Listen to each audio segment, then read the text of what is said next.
Hi, my name is Riley Allen. This is my review of Season 1, Episode 19 of Trollhunters Tales of Arcadia, titled Airheads. We start off with Claire trying and failing to make a portal with the shadow staff she took from Angarot until she really gets angry because the shadow staff works on emotions. Toby's all up in his feelings because, now there's the third person on the team and she's got a cool weapon and Jim's, crushing on her, so he's going to be close with her and he's kind of feeling left out, he's all in his feelings. He's kind of being a dick about it. Meanwhile, Jim is getting his ass chewed out by the, Council of Dead Ghosts. I'm sorry, I couldn't take him seriously. I just have to bring up at every council meeting, every time they summon me, yeah, okay, but you're dead. And you were killed by the guy who I killed. I killed that guy, so I don't know. If I was Jim, I'd never let him live it down that, hey, so you trained damn near your entire lives for this, and you had hundreds of years, and, you still couldn't beat Bular, but, I had 2 weeks. Right, I don't know if it was 2 weeks, but, So, Begdwella comes in and says, I got a package that needs delivered, because, And Jim's like, no, I'm not a mailman, but Bagdwell's like, they answer every call. So, he's like, alright, you know what? I've been getting my ass handed to me, so I need an easy one. So he takes it, Turns out it's the day of another competition for the spring formal to crown the spring ping or whatever. And it's the Touch a Truckathon. The last one to stop touching the truck wins. So he passes off to Claire and Toby, the package to Claire and Toby for it to be delivered. Meanwhile, also I should note that Toby and Claire both want to know what's in the package, but Jim's very professional. He's just like, not my problem. My job is to deliver the package. End of discussion. Ain't my business. So he hands it off to them, and of course, Toby immediately opens it, and it's empty, all except a whoosh. And as Claire rightly points out, that doesn't sound very good. And it isn't. He starts floating, he floats all the way up to in the sky, about to float into the orbit. Luckily, Claire comes in, hands him a weighted book bag, and they try and get to Blinky, into Jim's where Blinky is. And then the curse goes in reverse, and it starts weighing him down.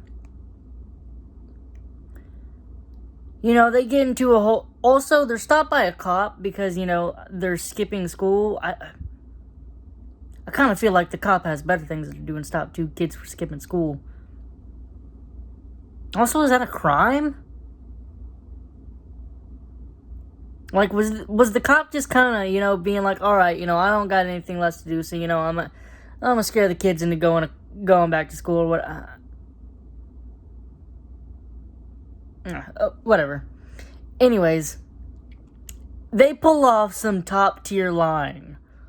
Top tier, He's got no bones. My poor brother, he's got no bones. Mind you, Claire, I'm pretty sure is Mexican, and Toby's a white ginger, so, they're I'm not saying they can't be siblings, I'm just saying, come on. Yeah, okay, one took after the other parents. Really, sibling? No. Honestly, I wouldn't answered.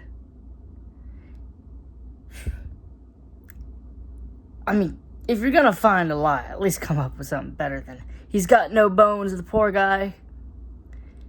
Anyway, they kind of go through a conversation and, they work out their problems. Toby apologized for being a dick. and they get to Jim's where Blinky is. The curse starts spreading to Claire, Blinky, Drawl, the house, and eventually Toby makes Claire angry enough so she can use the Shadow Staff and send Vendel. And poor Vendel, he's having a good-ass day. He's reading a book, he's drinking some troll coffee, and then these assholes, they come in and destroy his room. And they transfer the curse to this Warhammer, which Toby's gonna use. And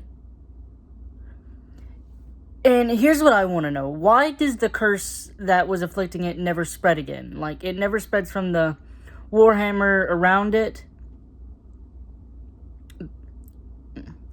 Now, before I talk about the little ending, I'll talk about Jim's storyline. So, it's really nothing much. He's doing the truckathon.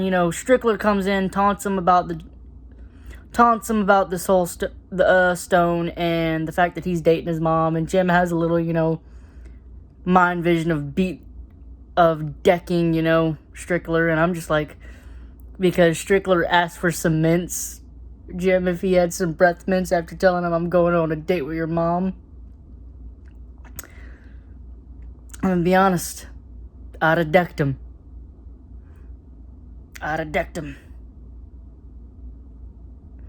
Anyways, Jim loses the truckathon because, Steve pulls out like, you ruined my life, man. You punched my tooth out. People lost respect for me. I lost my spot on the team. And it works for Jim. Like, I don't know why it worked for Jim. It's Steve.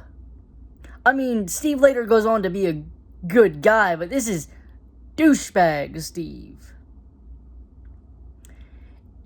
And it works for some reason. I'm just sitting here thinking like, dude, you were asking for the ass whooping. Yeah, I punched your tooth in. Everything else that happens was the consequences of you trying to initiate an ass whooping. Anyways, Steve doesn't win because Eli was still in there, so Eli won. And they get back, and, Jim's like, we gotta... And he asks how it went, and Vendel, for some reason, I guess, covers for him? I think Vendel was in a good mood today, like he covers for him and says, they're coming along very nicely. In many years, many years, they might be fine. Side note, is Bagduella's sister just sitting in, I think, Utah, she said it was, just wondering, when's that package gonna get here? It's been 2 years.